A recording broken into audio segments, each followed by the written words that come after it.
بسم الله الرحمن الرحيم إن الحمد لله نحمده ونستعينه ونستغفره ونعوذ بالله من شرور أنفسنا ومن سيئات أعمالنا من يهده الله فلا مضل له ومن يضلل فلا هادي له أشهد أن لا إله إلا الله وحده لا شريك له وأشهد أن محمدا عبده ورسوله يا أيها الذين آمنوا اتقوا الله حق تقاته ولا تموتن إلا وأنتم مسلمون يا أيها الناس اتقوا ربكم الذي خلقكم من نفس واحدة وخلق منها زوجها وبث منهما رجالا كثيرا ونساء واتقوا الله الذي تساءلون به والأرحام إن الله كان عليكم رقيبا يا أيها الذين آمنوا اتقوا الله وقولوا قولا سديدا يصلح لكم أعمالكم ويغفر لكم ذنوبكم ومن يطع الله ورسوله فقد فاز فوزا عظيما أما بعد فإن أصدق الحديث كتاب الله وخير الهدي هدي محمد صلى الله عليه وسلم وشر الأمور محدثاتها وكل محدثة بدعة وكل بدعة ضلالة وكل ضلالة في النار. Jemaah sekalian yang dimuliakan oleh Allah Azza wa Jalla, alhamdulillah kita bersyukur kepada Allah Azza wa Jalla yang telah diberikan kepada kita seluruh nikmat-nikmat yang hanya berasal dari Allah Azza wa Jalla ini, yang mana tidak akan bisa kita menghitung nikmat-nikmat Allah. Dan di antara nikmat yang paling besar atau bahkan nikmat yang paling besar secara mutlak kepada kita adalah nikmat hidayah, nikmat petunjuk dari Allah Azza wa Jalla. Karena nikmat manusia sesungguhnya bukanlah yang terbesar, adalah harta, kekayaan, kekuasaan, jabatan dan kedudukan, atau wanita dan anak-anak. Akan tetapi hidayah inilah yang sesungguhnya merupakan nikmat yang paling besar kepada kita. Nikmat ilmu yang Allah turunkan kepada manusia. Karena itu di dalam doa kita yang paling banyak kita panjatkan kepada Allah adalah doa memohon hidayah. Yang mana mungkin di antara kita banyak yang tidak merasa bahwa doa yang paling banyak kita panjatkan doa memohon hidayah. Ketika kita mengucapkan ihdinas siratal mustaqim, ya Allah, tunjukilah kami jalan yang lurus. Jalan yang lurus, siratal mustaqim. Apa itu jalan yang lurus? Siratal ladzina an'amta alaihim, yaitu jalan orang yang telah diberi nikmat oleh Allah.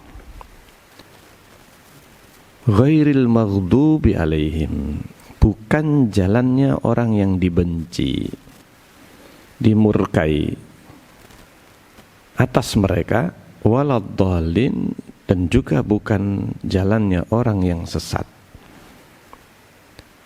Ini sebenarnya doa yang kita panjatkan minimal kalau kita ini rajin sholat 5 waktu saja 17 kali kita doa sehari semalam. Belum lagi apabila kita tambahkan dengan sholat-sholat sunnah sejumlah rakaat maka sejumlah itu pula kita berdoa memohon hidayah kepada Allah. Jalan yang lurus ini nikmat, dan jalan yang menyimpang dari jalan yang lurus ini, itulah sesungguhnya jalan kesesatan. Dan itu jalan orang yang dibenci, dimurkai oleh Allah Azza wa Jalla. Dan apabila kita tidak mengetahui jalan yang dibenci ini, jalan orang-orang yang dibenci oleh Allah, dan jalan itu juga dibenci oleh Allah Azza wa Jalla, apabila kita tidak tahu, maka bisa jadi kita terjerumus ke dalam apa yang dibenci oleh Allah Azza wa Jalla. Karena itu Allah menyebutkan bukan jalan yang dibenci. Dan para ulama, sebagaimana yang diisyaratkan Rasulullah SAW, bahwa jalan yang dibenci ini, siapa orang yang dibenci? Orang yang dibenci oleh Allah Azza wa Jalla, dan yang disebutkan di dalam ayat ini mengisyaratkan kepada kaum Yahudi. Mereka adalah kaum yang maghdubi alaihim. Karena itu kaum Yahudi paling benci dengan Al-Fatihah ini, karena senantiasa kaum muslimin mendoakan keburukan atas mereka. Nah, ini yang disebut orang yang dibenci, dimurkai oleh Allah Azza wa Jalla, yang dilaknat. Apabila kita tidak membencinya, tidak mengetahuinya, maka kita tidak membencinya. Ini dalam sebuah hadis yang dikenal dengan hadis Hudzaifah radhiyallahu anhu, yang diriwayatkan oleh Imam Bukhari dan Muslim. Dari sahabat Hudzaifah radhiyallahu anhu, beliau menceritakan apa yang beliau lakukan di zaman Rasulullah sallallahu alaihi wasallam. Kata Hudzaifah, kana an-nasu yas'aluna Rasulullah sallallahu alaihi wasallam 'anil khair. Dulu, maksudnya di zaman Rasulullah sallallahu alaihi wasallam, Hudzaifah seorang sahabat. Beliau bukan sahabat terbaik. Artinya beliau bukan seperti sahabat Abu Bakar As-Siddiq, bukan seperti sahabat Umar, Utsman, Ali, Abdurrahman bin Auf, 10 orang yang dijamin masuk surga, yang mana mereka adalah manusia terbaik setelah Nabi dan Rasul. Tetapi beliau Hudzaifah termasuk sahabat Rasulullah SAW yang memiliki keistimewaan di sisi Rasulullah SAW, yang tidak diberikan kepada Abu Bakar, Umar, dan yang lainnya dari kalangan sahabat yang dekat dengan Rasulullah. Hudzaifah dikenal oleh para sahabat, bahkan sahabat kibar, sahabat yang besar, yang dekat dengan Rasulullah, sebagai sahibu sirrin Nabi SAW, atau sirri Rasulullah, pemilik rahasia Rasulullah SAW. Dan Hudzaifah ini menyimpan informasi yang tidak diberikan kepada Abu Bakar dan Umar sekalipun. Banyak rahasia Rasulullah yang mana Rasulullah tidak mengabarkan kecuali kepada Hudzaifah.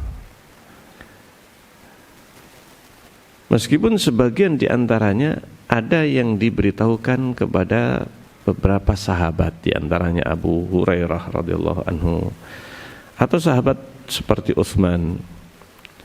Rasulullah mengabarkan secara khusus kepada Utsman kejadian yang akan menimpa dirinya secara khusus. Demikian juga sahabat yang lain seperti Fatimah radhiyallahu anha, yang diberitahukan kepadanya apa yang tidak diberitahukan kepada yang lain. Tetapi Hudzaifah dikenal oleh sahabat karena Rasulullah memberitahukan kepada Hudzaifah ibn Yaman nama-nama orang munafik secara detail, langsung disebut oleh Rasulullah. Jadi Hudzaifah radhiyallahu anhu sudah menyimpan, menghafal nama-nama orang munafik sejak di zaman Rasulullah sallallahu alaihi wasallam. Bahkan beberapa nama yang tidak di zaman Rasulullah, artinya yang akan datang. Subhanallah. Hudzaifah mendapatkan nama-nama itu dari Rasulullah secara langsung. Hingga Umar bin Khattab radhiyallahu anhu, Umar bin Khattab menjadikan pegangan di masa kekhilafahan Umar bin Khattab ini dengan Hudzaifah. Kenapa? Karena Hudzaifah mengetahui nama-nama orang munafik. Maka ketika Hudzaifah radhiyallahu anhu mendengar ada orang yang meninggal, Umar bin Khattab melihat Hudzaifah, mencari Hudzaifah. Yang dicari pertama kali Hudzaifah.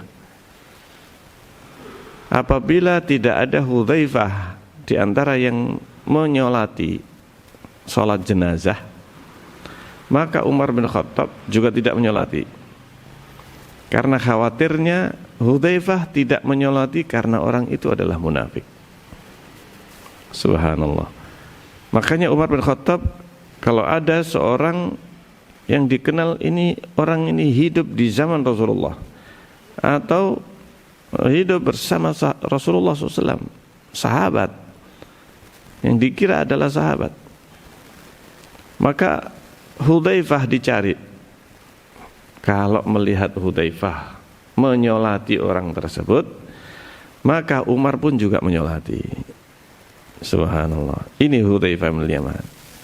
Nah, Hudzaifah mengatakan suatu ketika, kata Hudzaifah, orang-orang yaitu para sahabat bertanya kepada Rasulullah SAW tentang kebaikan. As'aluna Rasulullah anil khair wa kuntu as'aluhu anis syarr. Sementara saya bertanya kepada Rasulullah, yang senantiasa atau yang selalu sering ditanyakan Hudzaifah kepada Rasulullah kebalikannya. Wa kuntu as'aluhu anis syarr. Ini. Sementara saya bertanya tentang keburukan. Kenapa Hudzaifah bertanya tentang keburukan? Makhafata an yudrikani dzalik. Karena saya khawatir keburukan itu menimpa saya. Keburukan itu, atau saya terjerumus ke dalam keburukan itu.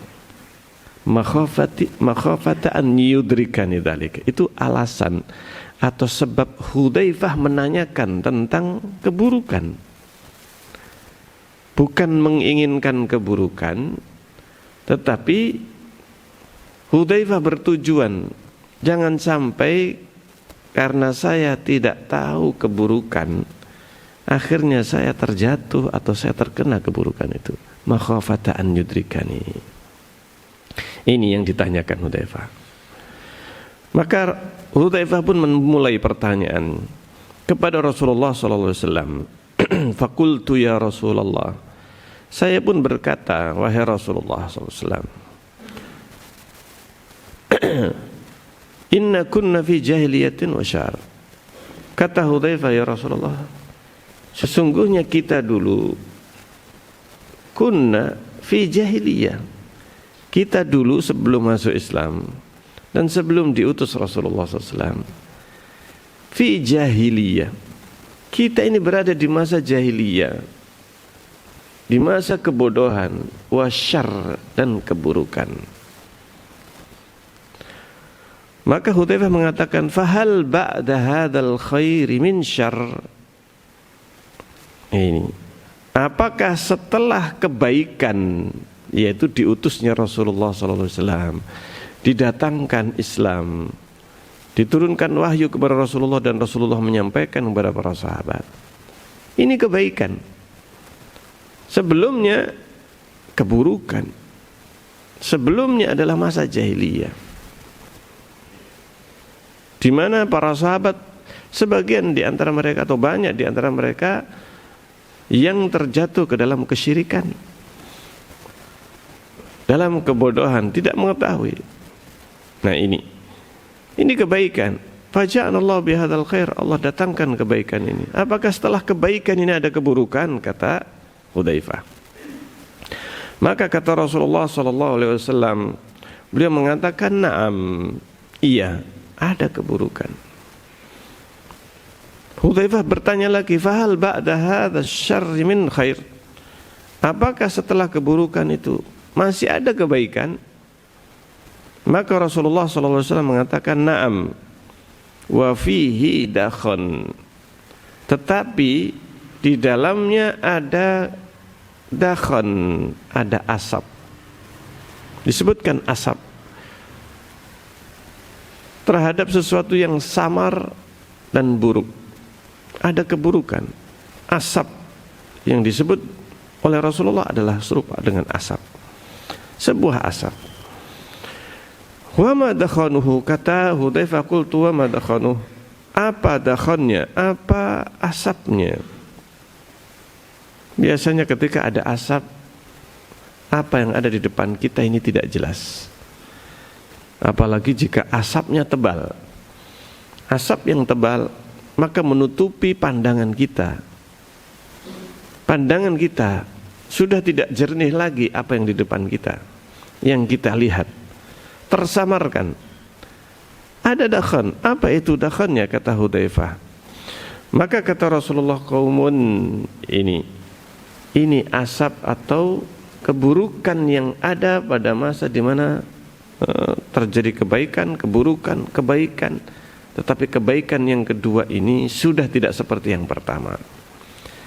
Apa keburukannya atau apa asapnya? Kata Rasulullah, qaumun, asap itu berupa kaum. Artinya adanya, keberadaannya suatu kaum. Kaum maksudnya kaumnya Rasul, umat Rasulullah SAW, di antara umat Rasulullah. Yastannuna bi ghairi sunnati wa yastahduna bi wa yahduna bi ghairi hadi. Ini penting. Ini adalah berita Rasulullah. Kalau kita tidak tahu, maka kita tidak membencinya. Ini keburukan. Jika kita tidak tahu, kita tidak membencinya. Apa itu? Kaum, adanya kaum yang mereka yastannuna bi ghairi sunnati. Tidak yastannun, tidak menjalankan sunnah. Nah ini, yastannuna bi sunnati. Kaum yang tidak menjalankan sunnahku. Sunnah di sini maknanya ajaranku. Karena sunnah bisa bermakna enggak wajib. Ini yang kita kenal. Oh, ini cuman sunnah. Artinya tidak wajib. Ini memang salah satu dari makna sunnah. Salah satu, bukan satu-satunya. Makna sunnah di dalam hadis-hadis Rasulullah SAW ini ada beberapa makna. Dan makna ini harus kita fahami masing-masing hadis. Rasulullah juga menyebutkan istilah sunnah dengan makna yang tidak wajib dalam sebagian hadis. Apakah ya Rasulullah, apakah ini wajib? Ini maka Rasulullah menjawab, la, tidak, tapi sunnah. Ketika ditanya tentang apakah wajib kemudian dijawab sunnah, berarti tidak wajib. Ini maknanya. Tetapi ketika Rasulullah mengatakan wajib kalian berpegang teguh dengan sunnahku, maka sunnah di sini tidak bisa dipahami yang tidak wajib. Karena maknanya nanti blunder. Wajib kalian berpegang teguh yang tidak wajib. Ini tidaklah bisa dipahami sunnah di sini dengan tidak wajib. Tetapi sunnah dalam hal ini itu maknanya adalah ajaran Rasulullah SAW. Sunnah Rasul, ajaran Rasulullah SAW. Sehingga disebutkan dalam hadis ini, wajib kalian berpegang teguh dengan sunnahku. Nah ini, sunnahku dan sunnah khulafa'ur rasyidin. Ini wajib untuk kita berpegang teguh dengan ajaran Rasul dan yang diajarkan khulafa'ur rasyidun. Sunnahnya khulafa'ur rasyidun atau yang dijalankan oleh para khulafa'ur rasyidun. Ini yang disebutkan sunnah yang wajib kita pegang teguh, yaitu yang diajarkan Rasulullah SAW. Dan sunnah inilah yang dimaksudkan dengan akidah.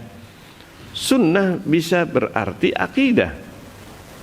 Nih, dengan akidahku, dengan keyakinanku, dengan ajaranku. Dan ini yang dimaksudkan dalam hal ini, yaitu kaum yang tidak menjalankan ajaran Rasulullah SAW. Muncul, yaitu munculnya kelompok-kelompok yang disebutkan Rasulullah tidak bersunnah dengan sunnahku, tidak menjalankan ajaran Rasulullah, tidak menjalankan apa yang sudah dijalankan Rasulullah, diajarkan kepada sahabat Rasulullah SAW. Ini sesungguhnya keburukan yang disebutkan Rasulullah, asap yang mana kebaikan yang datang sudah tidak lagi murni karena adanya kaum yang sudah menyimpang dari sunnah Rasul, ajaran Rasulullah SAW. Wa yahduna bi ghairi hadi, dan yahduna bi ghairi hadi, yang mereka itu tidak mengambil petunjukku. Mereka mengikuti petunjuk tapi bukan petunjuk Rasulullah SAW. Ini keburukannya. Dan inilah yang harus kita fahami. Hudzaifah ibn al-Yaman radhiyallahu anhu ketika mendengar hadis ini, maka beliau teringat dengan apa yang diwasiatkan Rasulullah SAW. Banyak hadis Hudzaifah yang mana Hudzaifah ini sering mendapatkan hadis-hadis Rasulullah SAW yang menunjukkan kejadian-kejadian yang akan datang, yang akan terjadi di umat ini.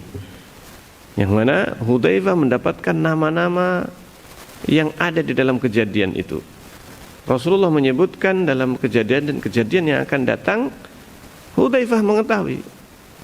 Kata Hudzaifah, seandainya saya menyampaikan nama yang disebutkan Rasulullah kepadaku, artinya kejadian ini, maka kalian pasti akan mencelaku, mencaci dan seterusnya. Karena apa? Karena tidak mengetahui. Karena pada saat di mana terjadi peristiwa-peristiwa yang akan terjadi, Hudzaifah sudah mengetahui dari Rasulullah SAW nama-nama itu. Nah ini, Hudzaifah mengatakan, ya mereka ini kaum yang tidak mengambil petunjuk dengan sunnahku dan tidak mengambil petunjuk dengan petunjukku, tidak menjalankan ajaran Rasulullah. Karena itu Rasulullah menyebutkan di dalam hadis yang lain bahwa di umat Rasulullah ini akan terjadi perpecahan, akan terjadi perselisihan yang banyak sekali. Rasulullah juga mengabarkan, dan Hudzaifah juga mengetahui hadis ini, bahwa akan terjadi yang namanya perselisihan di kalangan umat Rasulullah SAW. Dan bahkan Rasulullah mengabarkan akan terpecah menjadi 73 kelompok golongan. Luar biasa. Dan ternyata yang mengikuti ajaran Rasulullah, yang mengikuti petunjuk Rasulullah SAW, Rasulullah menyebutkan kulluha finnar illa wahidah. Semua kelompok-kelompok yang tersesat ini, menyimpang ini, mereka di neraka kecuali satu. Siapa mereka? Disebutkan oleh Rasulullah SAW. Nah ini, siapa ditanyakan kepada Rasulullah? Yaitu mereka yang berada di atas apa yang aku dan para sahabatku ada di atasnya. Artinya yang menjalankan agama ini sebagaimana yang dijalankan para sahabat ketika mereka hidup bersama Rasulullah sallallahu alaihi wasallam. Itu yang menjalankan apa, dan sahabatku, aku dan para sahabatku ada di atasnya. yang menjalankan seperti yang dijalankan oleh Rasulullah beserta sahabat. Nah ini, maka kata Rasulullah, yahduna bi ghairi hadi, mereka itu kaum yang tidak menjalankan sunnahku dan tidak mengambil petunjuk dengan petunjukku. Ta'rifu minhum wa tunkir. Kata Rasulullah, engkau mengenali mereka, wa tunkir, dan engkau mengingkari mereka. Engkau kenal mereka ya. Ta'rifu minhum wa tunkir. Maka kata Hudzaifah, hal ba'da dzalikal khair min syarr, apakah setelah kebaikan yang ada dakhannya, kebaikan yang ada asapnya tadi, min syarr, apakah datang ada juga keburukan setelahnya? Maka kata Rasulullah, na'am. Na'am, kata Rasulullah, iya. Balik lagi, artinya lebih buruk. Kebaikan yang datang itu tidak murni kebaikan, ada keburukannya, yaitu kaum yang sudah tidak lagi berpegang dengan sunnah Rasulullah, ditambah lagi dengan datangnya keburukan setelahnya. Subhanallah, datang lagi keburukan. Kata Rasulullah, na'am. Apa keburukan yang datang setelah itu, setelah adanya kaum yang tidak mengambil petunjuk Rasulullah, tidak menjalankan petunjuk Rasulullah? Maka kata Rasulullah, du'atun ala abwabi jahannam. Mereka itu adalah keburukannya, adalah adanya para da'i. Da'i itu yang mengajak, yang disebut dengan da'i, penyeru, yaitu penceramah atau orang-orang yang dijadikan panutan, yang justru mengajak kepada pintu-pintu neraka jahanam.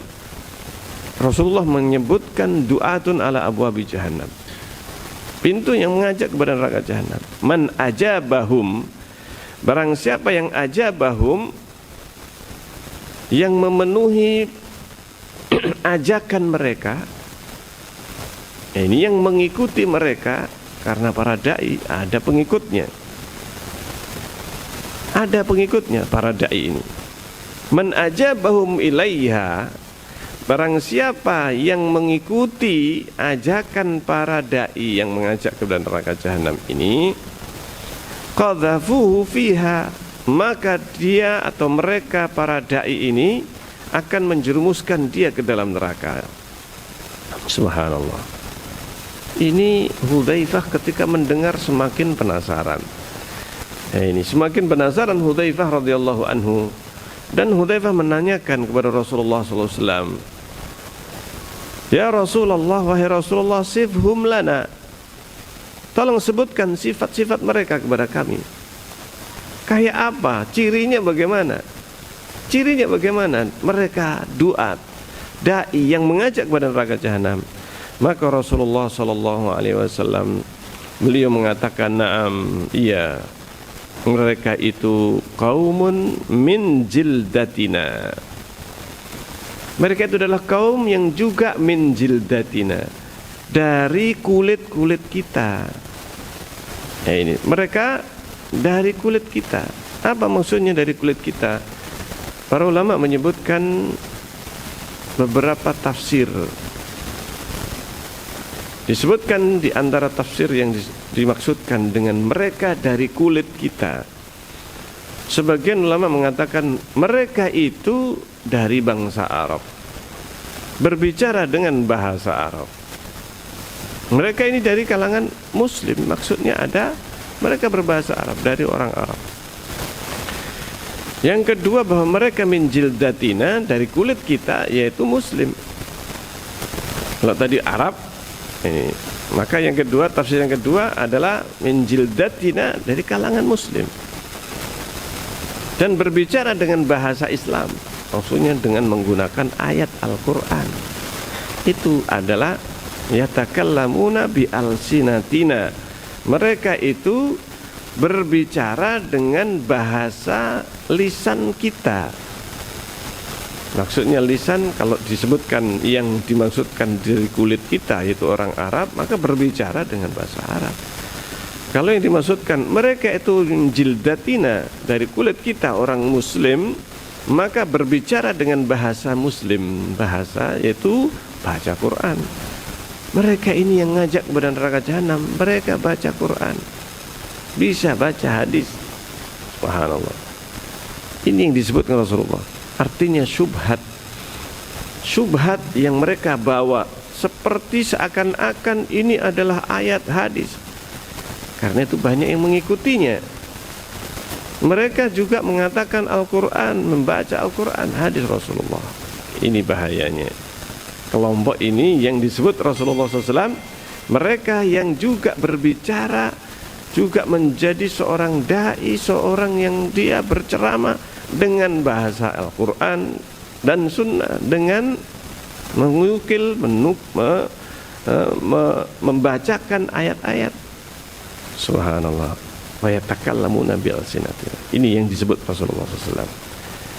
Nah, kata Hudzaifah, qultu ya Rasulullah, wahai Rasulullah, fama tara an in adrakani dzalika. Maka kata Hudzaifah, ya Rasulullah, apa yang engkau perintahkan kepada kami? Fama ta'muruna in adraktu dzalik, atau in adrakani dzalik. Apa yang engkau wasiatkan apabila sudah terjadi zaman itu, jika saya menemui zaman itu? In adrakani dzalik. Maka Rasulullah mengatakan, talzam jama'atal muslimin wa imamahum. Engkau berpegang teguh dengan jamaah kaum muslimin dan imamnya. Jamaah kaum muslimin dan imamnya maksudnya yaitu berpegang teguhlah dengan pemimpin kaum muslimin. Artinya ini adalah perintah Rasulullah untuk tidak memberontak, tidak mengkudeta. Talzam jama'atul muslimin wa imamahum. Dan ini yang dijelaskan para ulama tentang makna talzam jama'atul muslimin wa imamahum, berpegang teguh dengan jamaah kaum muslimin beserta pemimpin mereka. Nah, ini perintah Rasulullah untuk berpegang teguh dengan kebenaran, berpegang teguh dengan ajaran Rasulullah SAW di akhir zaman, karena Rasulullah sudah mengabarkan ketika nanti di akhir zaman akan terjadi yang namanya kesesatan dan penyimpangan ini. Maka Rasulullah memerintahkan pegang teguh ajaran Rasulullah SAW, jamaah kaum muslimin dan imamnya, yang mereka itu pada masa itu dipimpin oleh seorang imam, seorang yang memimpin kaum muslimin dan tidak memberontak, tidak berbuat mengkudeta, dan ini isyarat akan terjadinya peristiwa yang akan terjadi. Kata Hudzaifah, dan Hudzaifah terus penasaran dengan apa yang disabdakan Rasulullah.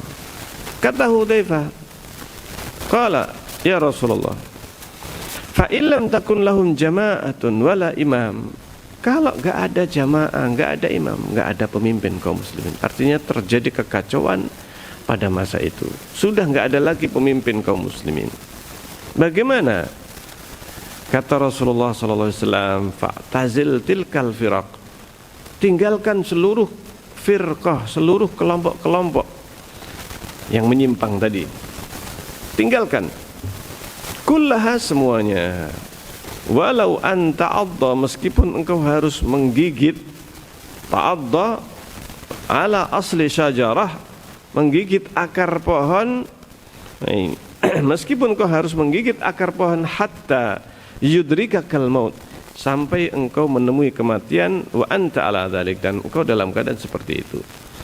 Para ulama menyebutkan penjelasan tentang yang terakhir ini yang disebut Rasulullah SAW, yaitu apa? Engkau menggigit akar pohon, anta adda bi asli syajarah, menggigit akar pohon disebutkan. Ada beberapa penafsiran. Yang pertama, menggigit akar pohon ini adalah menggigit yang sebenarnya. Artinya di masa itu banyak seseorang ini berada di masa fitnah, masa ujian. Saking beratnya dia, seandainya dia berpegang teguh dengan agamanya, dia hanya bisa memakan akar-akar pohon, sampai seperti itu. Nah, sebagian ulama menyebutkan ini makna yang sesungguhnya. Sebagian ulama menyebutkan bahwa akar pohon adalah kata kiasan yang menunjukkan kepada kemurnian akar dari sesuatu. Ini adalah sumber asal, yang artinya ajaran yang asli, ajaran yang menjadi asal atau cikal bakal ajaran Rasulullah SAW, yang mana banyak setelah itu terjadi kesesatan atau penyimpangan. Maka berpegang teguh dengan akar pohon ini menunjukkan berpegang teguh dengan ajaran asal dari Rasulullah SAW. Dan ini yang disebutkan oleh sebagian ulama, sampai engkau itu menemui kematian maka pegang teguh, berpegang teguh dengan ajaran Rasulullah SAW. Wa anta ala dzalika, dan engkau dalam keadaan seperti itu.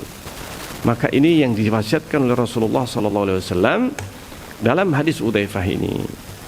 Dan luar biasa, Hudzaifah bin al-Yaman radhiyallahu anhu hingga Umar bin Khattab radhiyallahu anhu menjadikan pegangan Hudzaifah ini, karena Hudzaifah mengenal berbagai peristiwa yang disebutkan setelah Rasulullah SAW, yang mana para sahabat yang lainnya tidak mendengarkan atau tidak menerima atau tidak mendapatkan itu dari Rasulullah. Dan inilah yang harus kita fahami, yaitu ajaran Rasulullah SAW. Karena pada saat di mana kaum muslimin ini dalam keadaan mereka berpecah belah, berselisih, maka yang menjadi patokan adalah apa yang sudah diwasiatkan Rasulullah SAW.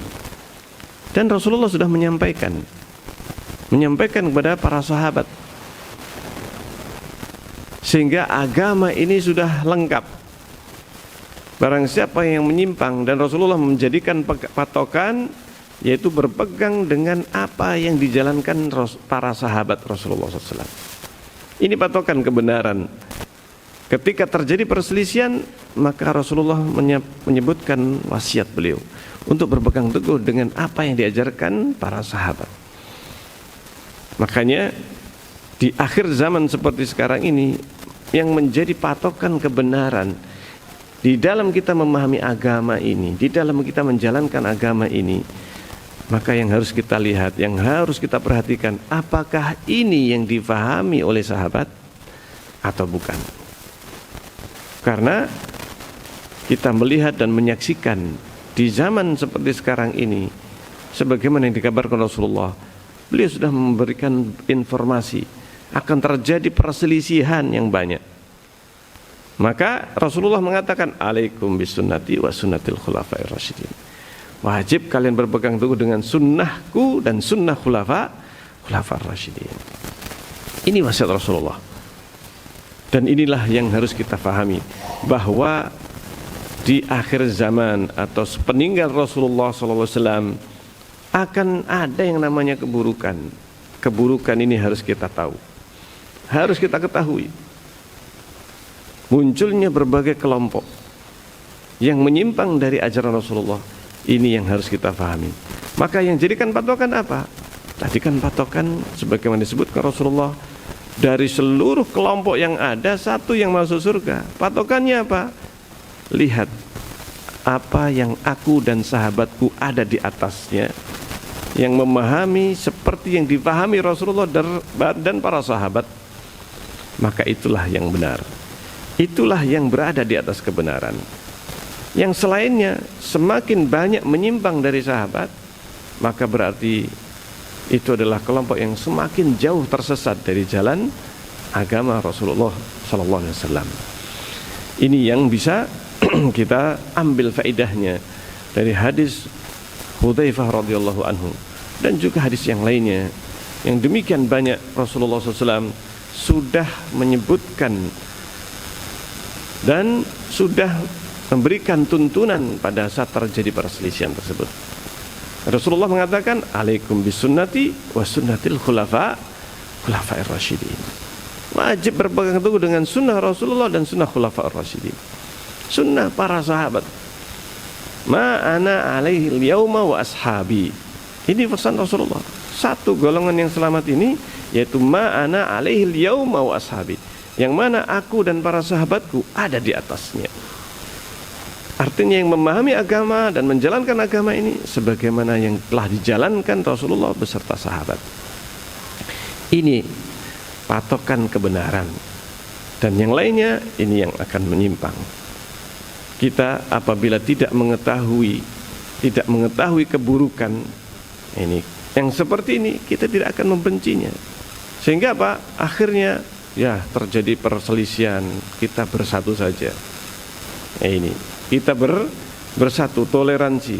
Rasulullah SAW beliau mengajarkan kepada kita ketika terjadi perselisihan bukan untuk kita mentoleransi kesesatan atau kesalahan, tetapi kita diperintahkan Rasulullah untuk berpegang dengan yang benar. Kita diperintahkan untuk berpegang dengan yang benar, bukan dengan menyatukan yang salah-salah ini. Dan kita berikan toleransi. Itu bukan tuntunan Rasulullah SAW. Tuntunan Rasulullah adalah berpegang dengan yang benar, karena di akhir zaman sangat banyak sekali kesesatan yang akan terjadi di umat ini. Maka ini yang bisa kita bahas dalam kesempatan pagi ini. Semoga bermanfaat, sehingga kebaikan dan keburukan ini sudah semuanya disampaikan Rasulullah SAW. Sudah sempurna. Kata Rasulullah, taraktukum alal mahajjatil baydha lailuha kanahariha. Aku tinggalkan kalian itu di atas hujjah yang putih bersih, malamnya sama dengan siangnya. La yazighu anha illa halik. Tidak akan menyimpang darinya kecuali bakal binasa. Menyimpang dari apa yang diajarkan Rasulullah SAW. Rasulullah sudah menyebutkan dan sudah menyampaikan ketika Rasulullah di Padang Arafah. Rasulullah SAW menyampaikan ayat dan turun kepada Rasulullah ayat al-yauma akmaltu lakum dinakum. Ayat ini turun pada saat hari Arafah, di mana Rasulullah berdiri di Padang Arafah, dan Rasulullah SAW menyampaikan kepada para sahabat Rasulullah SAW. Ini, dan Rasulullah mempersaksikan, bukankah aku sudah menyampaikan, kata Rasulullah kepada para sahabat. Mereka semuanya menjawab bala, iya. Maka Rasulullah kemudian mengangkat Allahumma, ishhad, ya Allah saksikan bahwa mereka para sahabat, mereka bersaksi bahwa Rasulullah sudah menyampaikan semuanya. Artinya tidak ada agama ini yang tersisa. Semuanya, prinsip-prinsipnya sudah disampaikan. Sehingga yang menyimpang dari apa yang diajarkan Rasulullah, maka ini adalah penyimpangan, kesesatan. Maka kita hendaknya berhati-hati. Karena banyak di antara kita kaum muslimin, karena tidak tahu bahwa ini adalah merupakan kesesatan, akhirnya tidak membencinya, akhirnya tidak membenci. Padahal Rasulullah SAW sudah memberikan peringatan. Dan banyak di antara kaum muslimin yang menyangka bahwa itu adalah kebaikan, karena tidak tahu itu adalah keburukan, maka tidak membencinya. Nah, ini yang bisa kita ambil faedahnya, dan semoga bermanfaat bagi kita sekalian. Maka apa yang saya sampaikan apabila adalah kebenaran, maka datangnya dari Allah dan Rasulnya, dan apabila ada kesalahan maka adalah datangnya dari saya pribadi dan dari syaitan, waliyadzubillah. Saya sampai di sini apa yang bisa saya sampaikan. Mungkin ada yang bisa disampaikan pertanyaannya. Waalaikumsalam warahmatullahi wabarakatuh.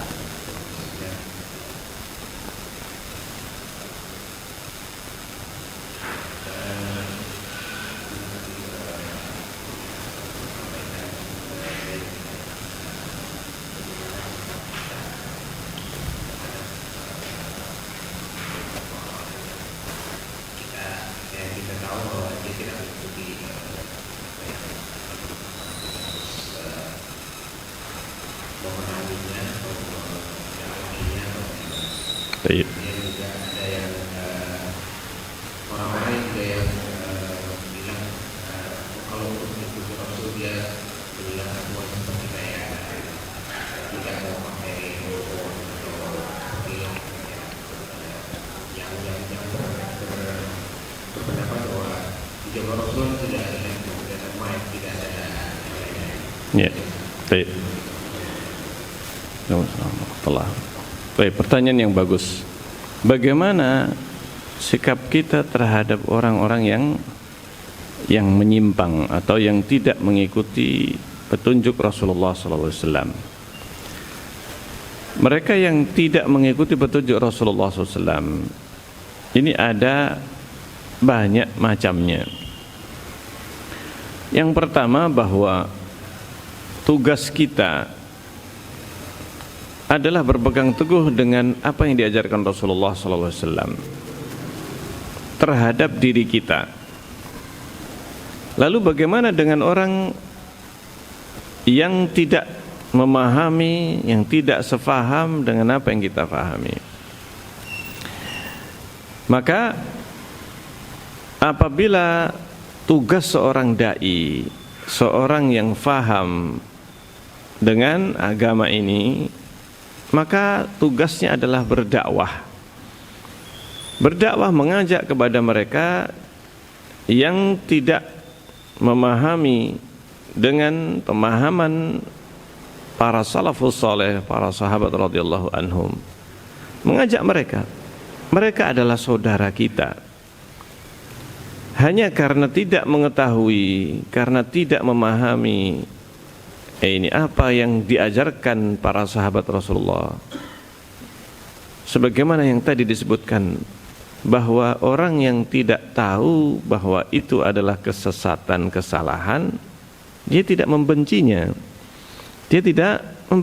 Sehingga bahkan orang yang tidak faham bahwa itu adalah kesalahan, kesesatan, justru dia menyukainya dan bahkan dia mengatakan ini yang benar, membelanya. Kenapa? Karena tidak tahu itu adalah kesalahan dan kesesatan. Nah, tugas kita apabila kita mampu mengajak mereka, maka ini yang kita lakukan. Mengajak mereka agar memahami apa yang diajarkan Rasulullah kepada sahabat ini. Ini adalah salah satu di antara tugas seorang muslim, yaitu amar ma'ruf nahi mungkar, mengajak kepada ma'ruf dan melarang yang mungkar sesuai dengan kemampuan kita masing-masing. Nah, ini sehingga kita mengajak, ayo kita sama-sama belajar apa yang diajarkan Rasulullah kepada sahabat ini. Nah, ini tugas kita. Apabila kita mampu untuk mengajak mereka kepada kebaikan dan kebenaran, Masya Allah. Apabila kita ini tidak mampu mengajak mereka, maka minimal kita mengajak orang-orang yang dekat, anak, keluarga kita, ini anak dan istri kita, ini, dan siapa yang kita mampu untuk mengajaknya. Ini kita mampu untuk mengajak mereka. Ini dan ini salah satu di antara yang bisa kita lakukan. Ini yang bisa kita lakukan, yaitu mengajak. Wa andir, kata Allah, wa andir ashiratakal aqrabin. Ketika Rasulullah pertama kali dakwah, maka yang dimulai Rasulullah adalah mengajak kepada ashirah al-aqrabin. Apa itu ashirah? Keluarga dekat atau orang-orang yang dekat dengan kita, yang bisa kita sampaikan kepadanya, mulai dari mereka, mulai dari diri kita. Yang penting kita ini faham dengan kebenaran, kita belajar agama ini sesuai dengan yang diajarkan Rasulullah kepada sahabat. Lalu yang kedua, kita baru kemudian mengajak orang lain. Yang penting adalah mulai dari diri kita, baru kemudian mengajak orang lain kepada kebaikan. Nah, kemudian yang kedua tadi pertanyaannya adalah apa?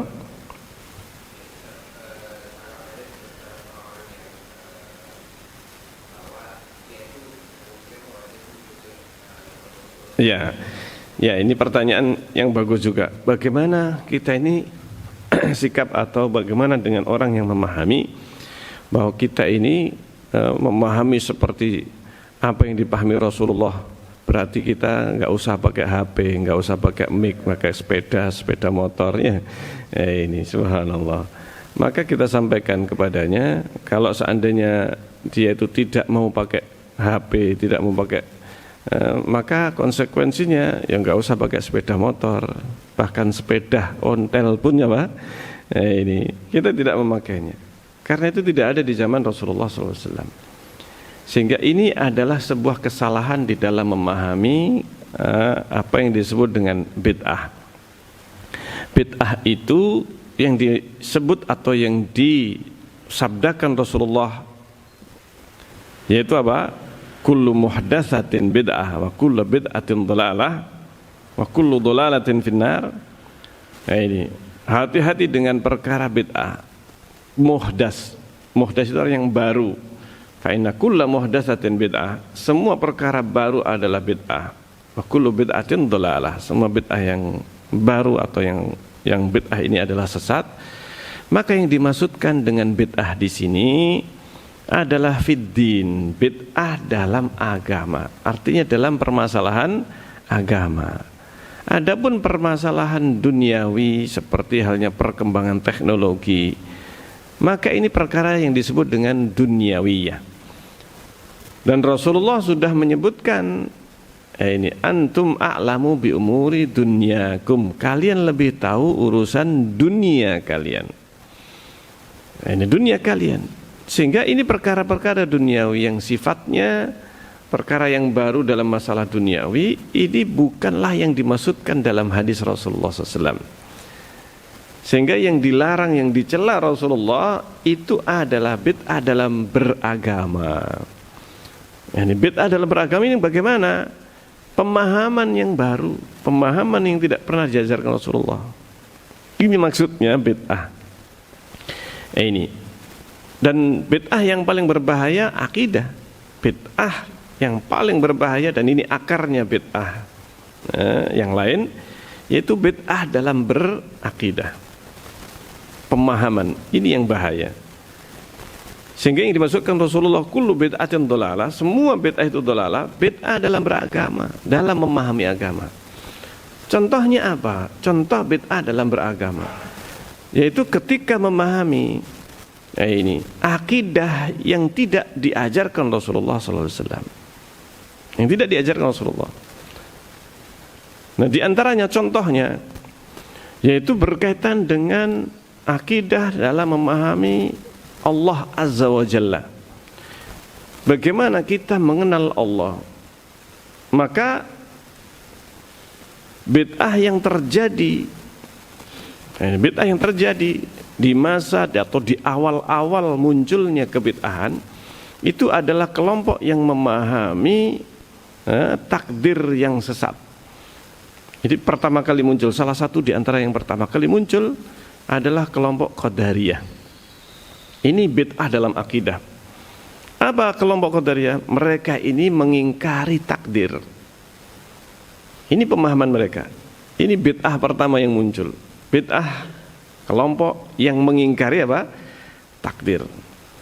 Dan mengatakan enggak ada takdir. Munculnya di Irak. Ada sebagian tabi'in datang ke Madinah mencari sahabat Rasulullah SAW, ingin menyampaikan apa yang terjadi di Irak. Ini di Basrah atau di Kufah. Datang kepada mencari sahabat karena sudah enggak ada Rasulullah. Di awal-awal Rasulullah sudah wafat. Maka ketika itu disampaikan, bertemu dengan Ibnu Umar radhiyallahu anhu. Ditanya dan disampaikan adanya kaum yang memahami seperti itu. Maka kata Ibnu Umar, kabarkan kepada mereka, aku berlepas dari mereka dan mereka lepas dariku. Maksudnya apa? Pemahaman mereka ini akidah.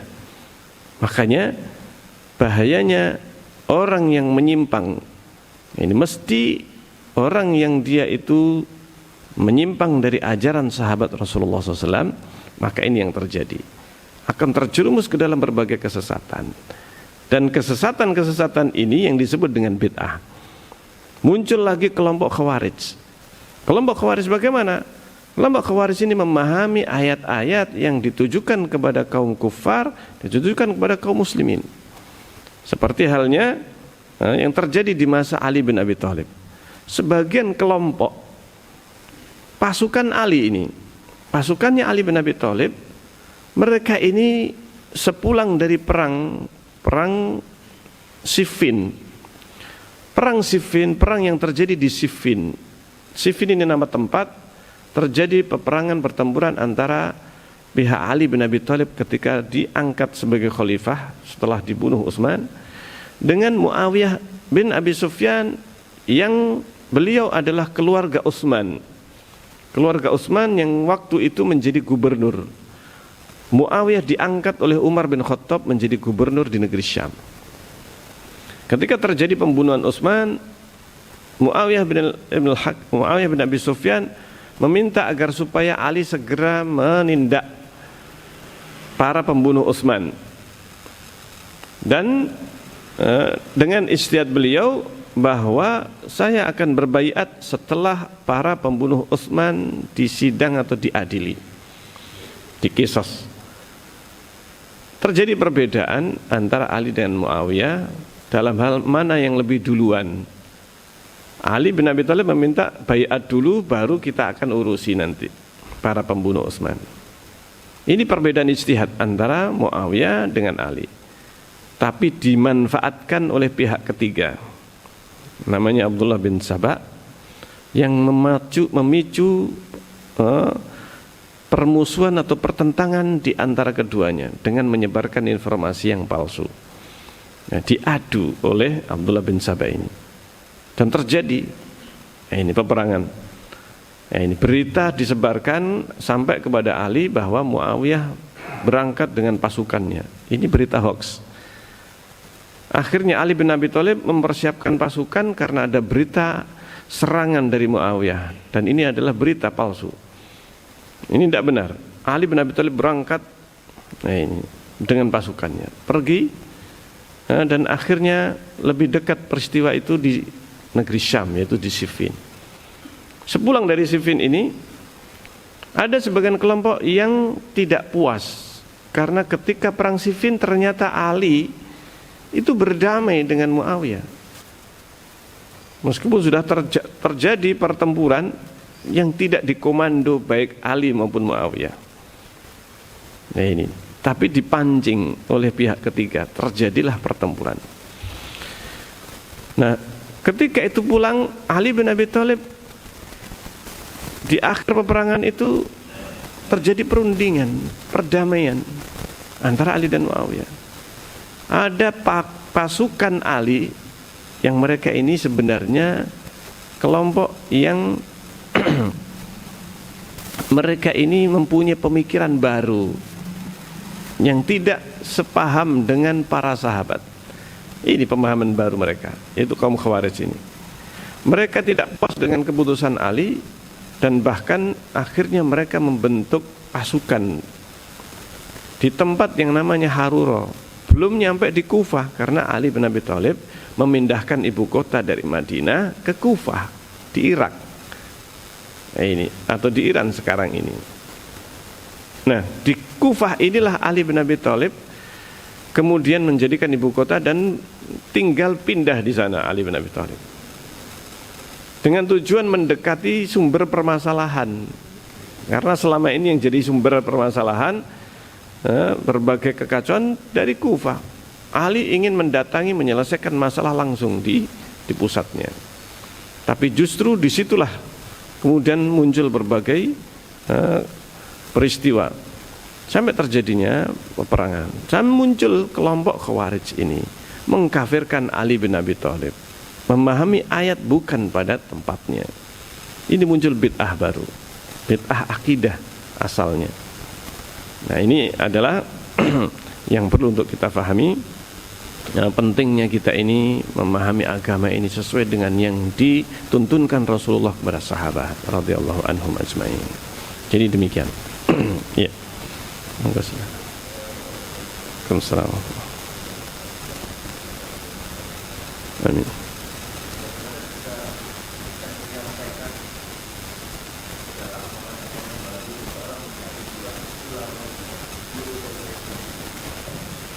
Dan yang lain sebelum Bagaimana jika menyampaikan sesuatu hal yang baru yang tidak pernah diajarkan Rasulullah SAW? Jadi ini adalah saat ini adalah ulama juga, pengilmunya banyak, bahkan guru TKI. Ini disampaikan, ini jujur yang menyampaikan di dalam satu grup, satu masjid, menyampaikan masalah amalan Rabu Wakasan, dipercaya pada hari Rabu itu menjadi 120.000 balak. Kita yang membaca kan ini gimana ya? Kalau langsung diingatkan di grup nanti akan membaca. Kalau saya menyampaikan langsung ke ulamanya, ustaznya, saya ini siapa? Saya juga bukan lulusan pesantren. Masih juga masih apa namanya? Tapi meyakini bahwa hal itu tidak pernah diajarkan oleh Rasulullah SAW. Dan ini terus disebarkan, bahkan menggunakan kitab Mujarrabat. Ini sekalian izin mohon apa itu kitab Mujarrabat dijadikan dasar amalan Rabu. Terima kasih. Assalamualaikum. Waalaikumsalam warahmatullahi wabarakatuh. Sekarang ini lagi marak amalan apa Rabu Wekasan, dan ini sebenarnya sudah lama. Ini Rebu Wekas yang disebut dengan Rebu Wekasan. Rebu Wekasan, Rebu terakhir. Ya.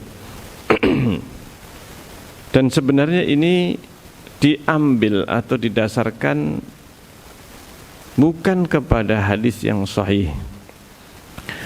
Dan riwayat tentang Rebu Wekasan ini riwayatnya sebagian diantaranya sangat lemah atau dari hadis-hadis yang palsu. Ini banyak dijadikan landasan. Ini mengamalkan amalan yang dilakukan pada Rebu Wekasan ini. Dan ini yang menjadi salah satu di antara fenomena yang ada di masyarakat kita. Masyarakat kita ini masyarakat yang tidak bisa memilih dan memilah antara hadis-hadis yang palsu, mana hadis-hadis yang sahih, dan hadis-hadis yang lemah, apalagi yang palsu.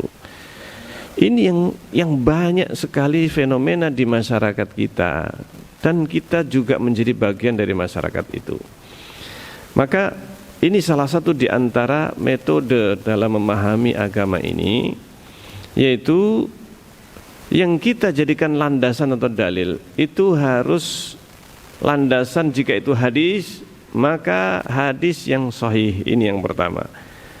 Kalau yang dijadikan landasan itu ayat Al-Quran, ini, dan demikian juga hadis Rasulullah yang sahih, yang jelas sahihnya, maka difahami harus dengan apa yang difahami oleh para sahabat Rasulullah SAW, yang difahami oleh para sahabat Rasulullah. Bagaimana para sahabat memahaminya? Karena mereka yang tahu ajaran Rasulullah secara langsung.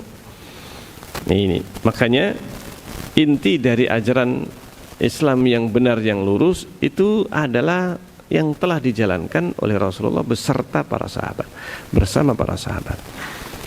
Nah, tidak ada yang namanya amalan Rebu Wekasan. Ini Rebu Wekasan ini istilah yang sebenarnya ini istilah dalam istilah bahasa Jawa sebenarnya, Wekasan, atau ada di Bali juga Wekasan ini. Ini tidak ada tuntunannya dari Rasulullah SAW. Dan ini adalah peninggalan dari agama-agama yang sudah ada sebelumnya di negeri kita. Jadi ini bukan dari ajaran Rasulullah SAW, para sahabat atau tabi'in dan seterusnya. Tidak ada. Nah, ini yang harus kita sampaikan, kita sebutkan, tidak ada ajaran Rasulullah SAW. Kalaupun kita ingin memberikan nasihat, maka kita berikan mereka ini yang pertama kaidah di dalam memahami agama, dan ini pentingnya. Nah, ini bahwa tidak ada amalan yang disebut Rebu Wekasan atau amalan yang lainnya yang banyak masih diamalkan oleh kaum muslimin berdasarkan hadis-hadis yang sangat lemah. Nah, ini yang penting untuk kita mengajarkan adalah prinsip-prinsip ini, prinsip-prinsip dasar. Karena kalau kita menyampaikan bantahan kepada kaum muslimin, sementara di dalam pemahaman mereka ini tidak punya pijakan yang jelas dan pasti pentingnya memahami atau mengambil agama ini dari hadis-hadis yang sahih. Ini yang menjadi tugas kita. Yang menjadi tugas kita adalah mengajak kaum muslimin ini apabila beragama, apabila memahami agama ini, yaitu memahami dengan ajaran Rasulullah SAW, dengan yang sahih. Ini yang pertama.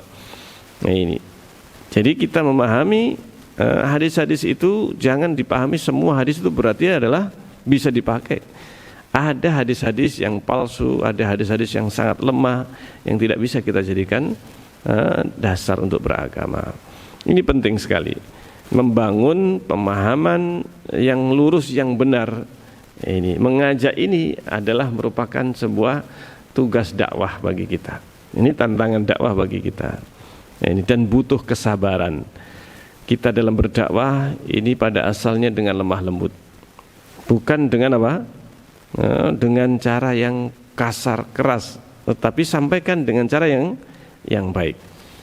Kalau kita tidak bisa menyampaikan secara langsung, kita sampaikan kepada orang yang ustadz ataukah yang bisa memahamkan kepada kaum muslimin. Bukan dengan kita ini langsung harus berceramah, enggak. Ini kita ajak dia kepada ustadz yang faham. Ini insyaallah di Bali ini juga banyak ustadznya kan. Kita ajak mereka untuk berdiskusi atau dialog dengan ustadz, maka diajak. Yang kita tanya kepada ustadz yang ada di sini misalnya, masya Allah, ini bisa kita lakukan. Ya, ini karena kalau bisa jadi kalau kita yang menyampaikan itu nanti malah justru apa? Bisa lari, ini bisa lari dari kita. Nah ini, jadi seperti itu. Dan bertahap dalam berdakwah ini tidak langsung frontal membantah setiap yang disampaikan. Nah, ini. Tetapi yang paling penting untuk kita sampaikan adalah prinsip-prinsipnya dulu, yaitu pentingnya kita berpegang dengan hadis yang sahih. Ya, hadis yang sahih. Karena kalau hadis itu tidak sahih, bisa jadi itu hadis palsu, hadis yang sangat lemah, yang mana tidak bisa kita sandarkan kepada Rasulullah SAW. Ini salah satu sumber penyimpangan dan kesesatan ketika tidak berpegang dengan hadis-hadis yang sahih ini. Jadi seperti itu. Mungkin demikian.